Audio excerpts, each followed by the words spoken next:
Assalamualaikum geng, anda bersama saya Awi MBR atau dikenali sebagai Abang Koroy. Teng teng teng teng. Mak lemak. Buatlah gerak as bertemu Naruto ke? Miau miau miau. Saya tak nampak otak saya lagi. Minum Starbucks guna chopstick, burak dengan lalat ke, sapu bumbung rumah ke. Oh, ayam pen pakai kain lah, nampak lah ayam pen ni. Isap suria satu kotak. Aku tengok muka korang dah tua-tua ni macam tak ada otak. Assalamualaikum geng, selamat datang lagi geng di dalam channel Koroy TV bersama host anda Awi MBR atau dikenali sebagai Abang Koroy. Macam biasa, semoga korang sihat selalu dan dimurahkan rezeki, dipanjangkan umur. Juga yang lelaki tu dibanyakkan bini. Dibahagiakan walaupun bersama satu bini saja. Dan jangan lupa doakan aku dapat kahwin 4. Bukan satu, tapi bahagia juga. Okey geng, hari ni aku nak share kat korang satu benda geng. Aduh, benda yang aku share ni bukan benda baru geng. Benda ni dah banyak kali dah aku share dalam 2-3 minggu ni. Benda apakah itu? Tara!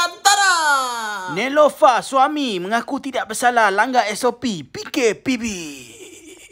Ajar lupa lagi geng, Aduh, tak habis dia.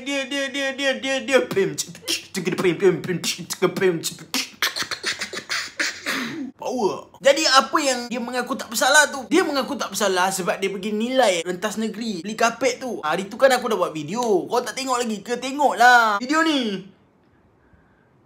Janganlah tengok ni. Ini gambar je. Kau tengok video yang sebenar. Gambar memang tak gerak. Kau tunggu buat apa? Pergi tengok video tu. Nanti kau tahulah kisahnya. Orang tanya pendapat aku lah. Aku nak jawab apa pun aku dah letih lah. Aku dah lali lah. Banyak dah aku cakap pasal dia ni dekat video sebelum ni. Dah banyak video dah aku buat.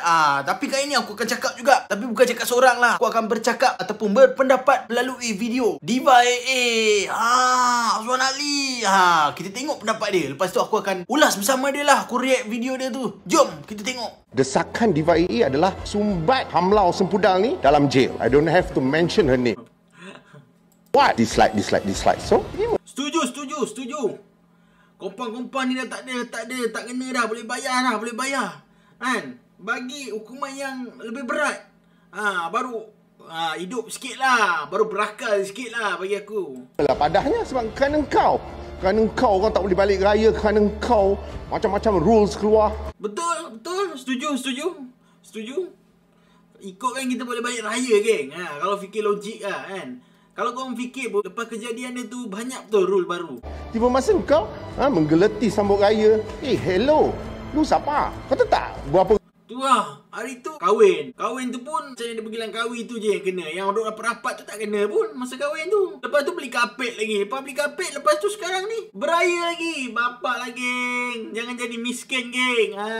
ramai merebeh air mata, berendam air mata, tak boleh melawat kubur pun tak boleh pergi kerana kau. So, apa masalah kau? Betul, ramai orang nak bayar raya balik kampung tak dapat geng. Ini kau kan jadi kaya, jadi artis kau dapat.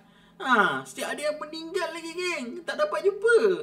Kau boleh menggeletis, show off. Macam kau bangga sangat beraya dengan keturunan kau. Pergi lah. Kerana aku sokong Diva aku sokong. Memang aku salut lah. Apa yang dia cakap ni benda betul. Walaupun benda ni agak panas, tapi ni betul. Kebenaran memang pahit.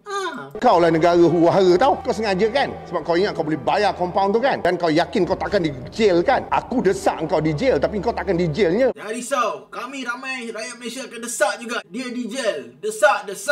Bukan artis Sempudal Seko ni je. Berlambak lagi kes kan? Artis yang BODOH. Betul. Ada lagi artis lain geng. Banyak je artis. Siap ada yang hari tu aku tengok dengan bekal laki dia dengan bini baru dia. Kepala otak dia beraya macam tu. Bekas dengan bekas duduk rumah sekali ke apa?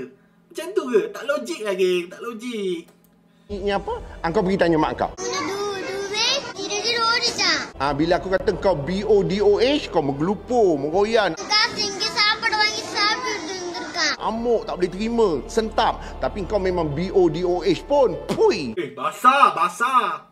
Jadi kesimpulan ni kat sini geng, aku harap sangat pihak berkuasa ambil tindakan yang tegas lah. Ambil tindakan tegas. Member tu kaya, kompon banyak kali pun boleh bayar. Tak tahulah apa dalam fikiran dia. Memang dah terang-terang rentas negeri dikata dia tak bersalah pula. Mungkin nilai tu dah jadi Selangor kot. Habis lah lepas ni orang Selangor gaduh dengan Negeri Sembilan. Aku punya nilai, kau punya nilai, aku punya. Tak Tak pun tukar lah. Kita ambil nilai. Nanti semua orang boleh pergi nilai. Orang Selangor boleh pergi nilai. Orang Negeri Sembilan ambil lah Shah Alam. Tapi jangan ambil semua. Ambil traffic light je. Traffic light Puaka tu. Yang 99 tu. Ambil lah tu. Bagi kami nilai. Jadi geng, sekian sajalah dari aku untuk video aku kali ni. Kalau korang ada komen macam biasa, korang komen kat bawah. Komen korang memang power. Bernas. Hebat. Mantap. Mantul. Bagi jiran-jiran semua komen. Adik-adik. Kakak-kakak. Skandal. X. Semua komen dekat video ni. Jadi sekian saja dari aku. Apa-apa kita jumpa lagi. Aku gerak dulu. Assalamualaikum. Tapi aku pelik lah netizen ni. Apalah netizen ni. Asyik kecam. Asyik tindas Neelofa tu. Kesian dia. Neelofa diibaratkan Palestin tau. Ditindas tau.